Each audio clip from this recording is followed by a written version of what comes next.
Yo, what's going on, guys? How you doing? Joe, Mo's in here, Peter, Nils, Ginger, Yash is here, CS, Gokul, Phil, Optimus Prime, Turkey, Maka Trades, Mo, what's going on? Stonctions, Jeff, BV7's here. What's going on, boys?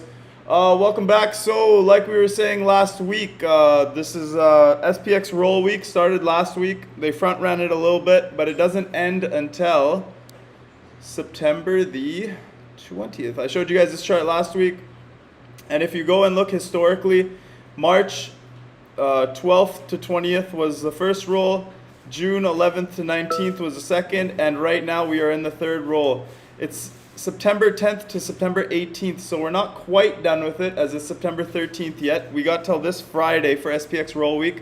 And like I told you guys, if you don't know what it is, go on CME, type in equity index roll dates, read it out. But basically what it is the big boys, the banks, the JP Morgans, the Goldman Sachs of the world, they are rolling out their futures contracts. So they take huge positions in futures, and when they come up on expiry, they sell those and they roll out to further dates or different expiries, different strikes, etc.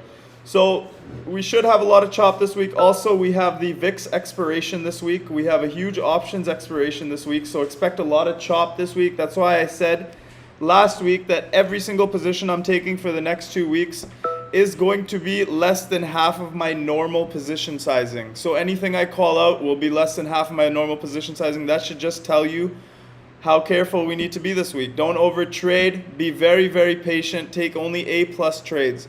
So SPY opened up at around 448.64 today. We closed at 446.56. So not much of a move. We got a $2 down move, which is a pretty big move on SPY. Looking back at it, actually had a huge jump off the open. Lost the pre-market lows right away. Big signal of weakness. We lost Friday's lows. We lost every low that we had. So what are we going to do here? We had this 446.14 that set up as an intraday resistance. We broke that at the end of the day, but you can see how it struggled there. 1, 2, 3, 4 retests before the 350 crew came in and took out that level. After hours, we got a little bounce here. So let's see where we open up tomorrow. Possibly a gap up coming. Let's see the overall chart. I accidentally deleted that channel that we had drawn there since June, but you can see we're still in an uptrend. Everything looks fine. It is normal volatility here. We are approaching the bottom of the channel. If you think you can draw this trend line differently, and it might show that we hit the bottom of the channel. Nice little bounce at the end of the day there. Tomorrow we need follow through to show that it's real. A lot of bears out there on Twitter, online. I'm seeing a lot of people turn bearish already. But we've had this exact same dip starting in May, and it's been every time this dip happens, we hit the trend line and we bounce to new all-time highs. As you see here, May 19th, June 18th, July 19th, and guess what? Those are the dates that I was just telling you. March comes in that roll, June comes in that roll, and September, do we get the same move? Let's see. Other than that, everything's still bullish on SPY longer term. If you guys got scared and sold a bunch of positions, this is still bullish. It's still playing the levels. There could be a larger pullback as we do have all those binary events this week, but just play it slow. Wait for your trades. Wait for the trade to come to you. Don't force trades, especially in this market. QQQ, close lower than open again. It's third straight day. No big deal on the longer time frames. Short term, we have a top here. Intraday top around 376.50, which is a huge volume shelf as you see here as well. There's a lot of orders there, a lot of supply to be chewed up before we go through there. At the end of the day, we got there, but aftermarket it looks like we're going through. Let's see where we open up tomorrow. Other than that, same thing as SPY. Longer term, we look fine. All-time highs every day cannot be a thing over and over again. We do need to consolidate. We do need some pullback. And if you zoom out, we held the 21-day moving average on tech today. So the 21-day moving average 375.29 should be the first support you're watching tomorrow. And the resistance you should be watching is today's high, which is 379.43, and then Friday's high of 381.97. So those are two levels to the upside and downside. If we break the 21-day moving average, we can potentially move down to the 50-day moving average of 368.29. And if we do move down there, it's going to be a lot of carnage in tech.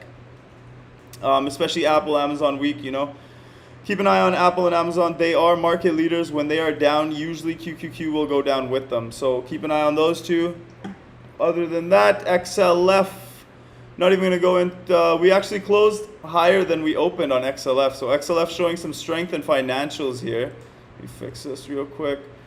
We did have that ascending wedge that I pointed out last week. We broke down through that, but we held that low last week. So we set a low when we broke through the ascending channel to the downside. What's going on, Saab? What's up, Vladdy? We held that low that we put in on financials last week on Friday even. So Friday, big bearish candle, but we still held that low. 37.55 is a must hold on XLF. Today was green, so that's solid for the market. Just shows rotation. We're rotating from tech into financials yet again. Very fast rotations happening in this market. As you guys know, the breadth of the market is very weak, even though we kept making all-time highs. So XLF, we're looking for another retest of this ascending wedge support here, which would be around above $38. Today we close at 38.03.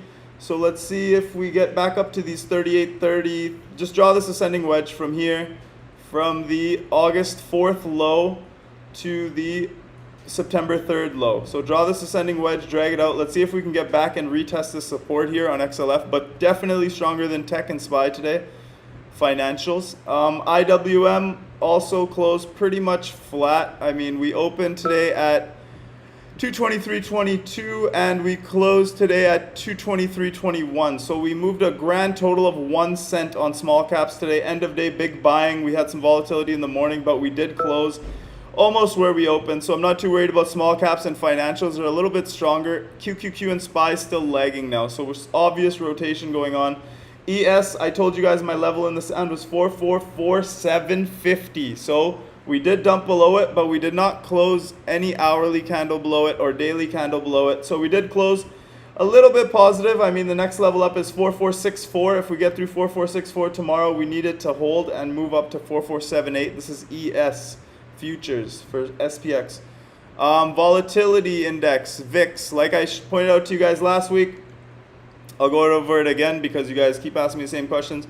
But we've been in a downtrend for so long on VIX. What does a downtrend mean? We got a lower high, lower low, lower high, lower low, lower high, lower low, and all the way down and on and on. And what did we do this time? So we actually set a low here, and then we set a higher low here, okay? And now we have that lower high from here. It's a lower high from there, but now we need to go up and break this 2474 level to confirm a daily trend change. If we do not break 2474 on the VIX, this is still going to set, in my opinion, we set a lower high and then we go back and set a lower low. And VIX is still going to stay down. Volatility will go away for a while, in my opinion. So keep an eye on the VIX and keep an eye on that 2474 level. That's a very, very key level to tell us short-term direction in the market. If we break 2474, we're in for a lot more downside, in my opinion. SC did a stock offering on Thursday, I believe. Thursday, the low was 317.31. We broke that low today, but we rebounded strongly. It's kind of like a hammer candle here.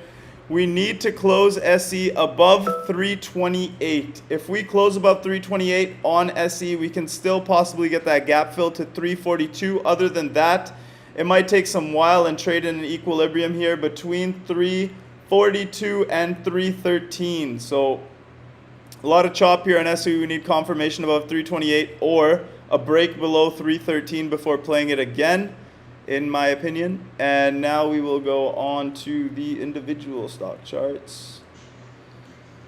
Called out some plays today here. Where is this?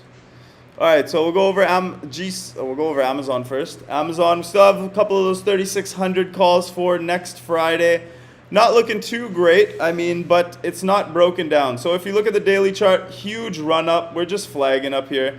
Holding on fine, as long as we hold this low here. I forgot where I got that low, probably on the hourly chart.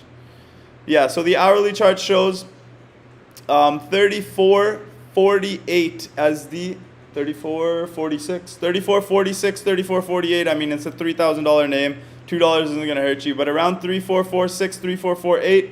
Solid support on the hourly. We've held it every single time we got down there, so I really wanted to hold there.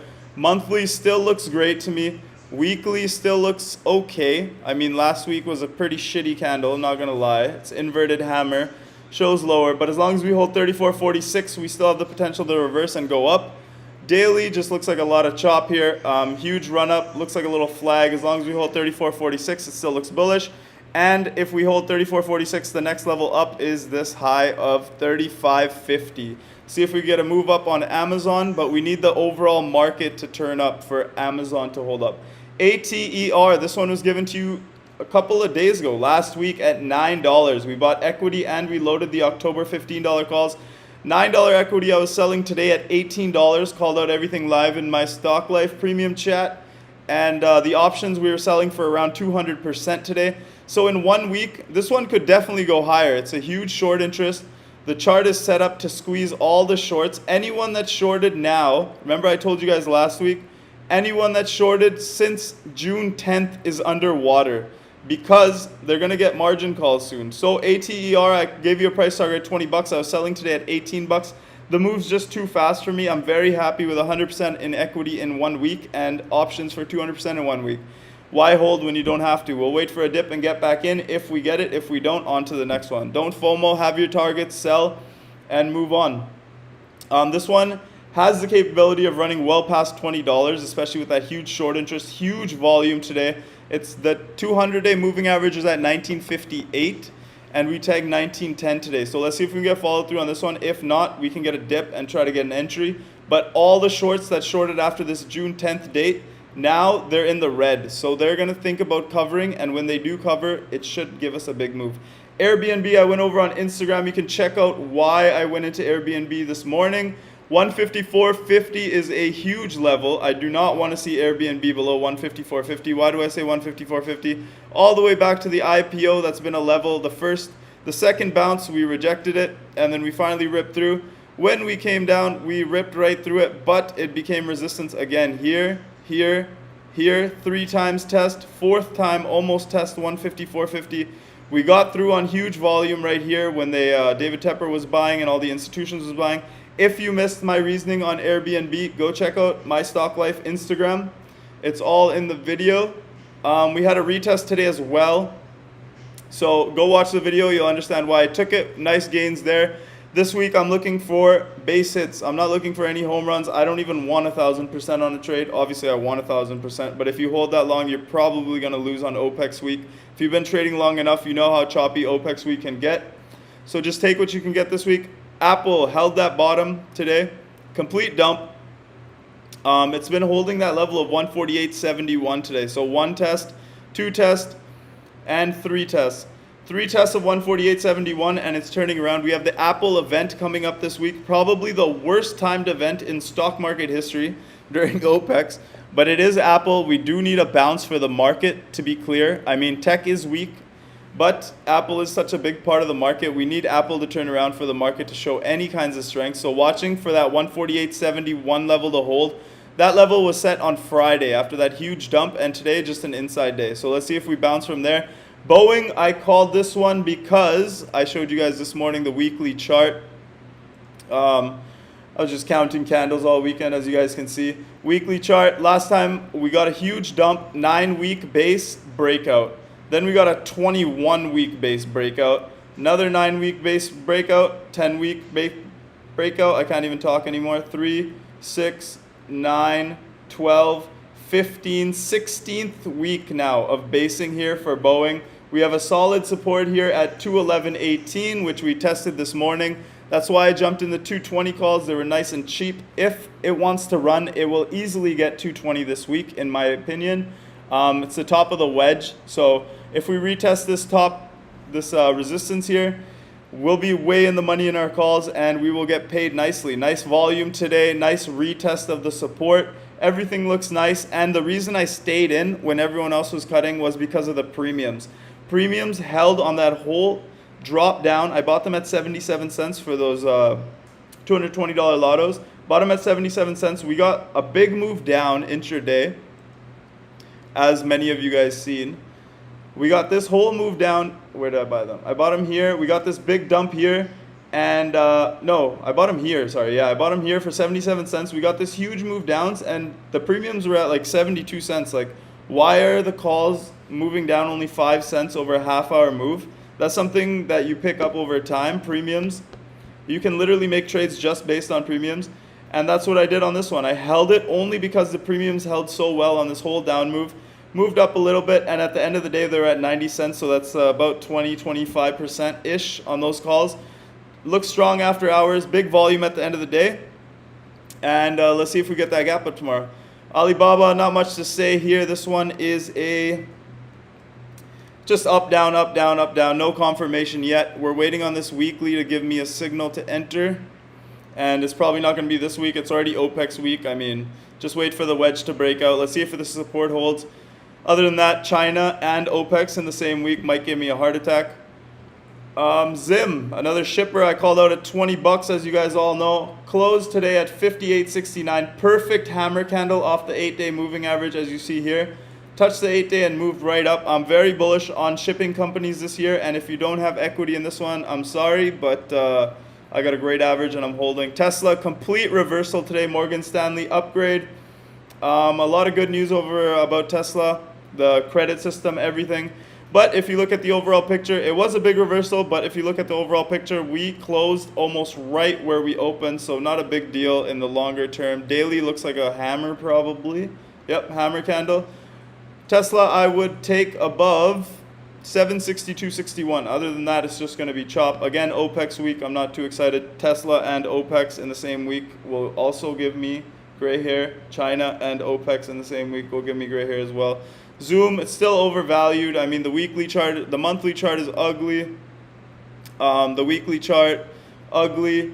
But I want to see it hold this support of 285.61. If it holds 285.61 this week, we might get an entry later this week, on Friday probably. I'm going to be making plays on Friday most likely after OPEX. Jumia, so this is the one I wanted to go over. The similarities in Jumia and Tilray. I've been going over this chart every single day for people that are on here every day. The daily, I have a bunch of arrows. Sorry, it's a mess, but I want to show you guys one thing. So I've seen this pattern play out a lot of times in the stock market. What happens is they give a big flush, like right here on May 11th. The low is 1790. So everyone goes long after that big flush. You see the big buy volume? Everyone goes long. They set a stop under that 1790 low. What the market makers do is they flush that 1790 low and then they rip it to the upside. So right now they flushed everyone out, ripped it to the upside, and I think they're trying to form a daily lower high here.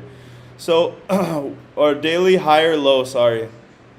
Daily higher low. If this is the daily higher low, we could work on our way back up. Above 2215 is confirmation that the daily trend is trying to change. If it breaks below 1865, this stock is done for a while, in my opinion. And other than that, Tilray is doing the exact same thing, in my opinion. So this is what I wanted to show you if my charts ever load. Sorry, there's a little bit of lag here. Computer's hot from running all day. Jumia, or Tilray, sorry. So Tilray, what is it doing? Same thing as Jumia, in my opinion. We flushed out everyone on this low right here. We had a very strong support here at 1350.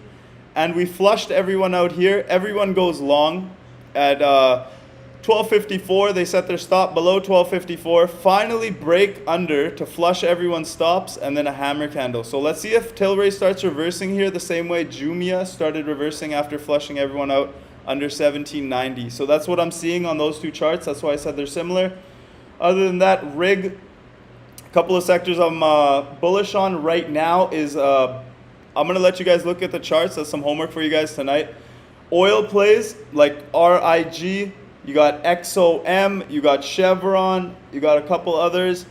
Just take a look at the charts. Goldman Sachs, a lot of people are getting bullish. I told you guys last week I was getting bullish oil. RIG gave back a lot of gains today. We did get beat last time, but insiders have been buying RIG for a while. So it tells me it just wanted to shake people out and then rip. So let's see RIG, let's see the move. GSAT. Took some options today. Why did I take them? We got a big gap down after that huge flag. We have the Apple event this week. If Apple announces they're doing satellite phones and GSAT gets a contract, this stock could double overnight. So I think it's worth the risk. Again, I went light. It's OPEX week. I don't care. And another sector I'm bullish on other than oil names is gold and gold miners. So gold, KL, huge day. Another one you guys can do research on. I am bullish on oil names and gold mining. KL, huge day. This is a gold miner up 5% today. NUGT, another quick moving gold miner, up, what is it up? 4% almost today. JNUG, another quick moving gold miner, up almost 7% today. So keep an eye on these gold miners. They move fast. They're shorted heavily, and if you've traded them before, you know they move very, very fast. Again, it's OPEX week. There's FOMC next week. There's VIX expiration. There's SPX roll. Keep your positions light. Only A+ trades. And thank you guys for attending. I'll see you guys tomorrow.